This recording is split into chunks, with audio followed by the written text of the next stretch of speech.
প্রিয় ভাইরা, বর্তমান পৃথিবীর অবস্থা এতটাই ভয়াবহ যে একজন পরিপূর্ণ মুমিন, ইমানদার, তাকওয়াবান ব্যক্তি হিসাবে বেঁচে থাকাটা অনেক কঠিন। কেন জানেন?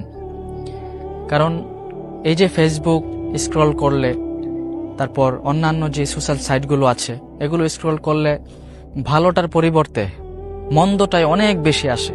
যেমন অশ্লীলতা, বেহায়াপনা, তারপর ইত্যাদি ইত্যাদি নানান ধরনের ভিডিও, এমন এমন কিছু বিষয় সামনে চলে আসে যেগুলো একজন পরিপূর্ণ ইমানদার মুমিন, যার মধ্যে একটুখানি হলেও তাকওয়া আছে, মহান রবের ভয় আছে, দেখা যাবে ছোট্ট একটা মন্দ কিংবা খারাপ ভিডিওর জন্য ইমান, এতদিনের সাজানো তাকওয়া, নিজেকে গড়ে তোলা, মহান রবের ভয় ভিতরে লালন করা, এগুলো সব নিমিষেই শেষ হয়ে যায়। আসলে বর্তমান যুগে খারাপ পথে হাঁটা এটা খুব সহজ, কিন্তু ভালো পথে হাঁটা এটা হচ্ছে একদম স্রোতের বিপরীত। দেখেন, রাসূলুল্লাহ সাল্লাল্লাহু আলাইহি সাল্লাম আজ থেকে 1400 বছর আগে যে কথা আমাদেরকে বলে গিয়েছেন, আমাদেরকে যে দিক নির্দেশনা দিয়ে গিয়েছেন, সেই কথাগুলো কিন্তু আজকে আমরা রিপিট করছি।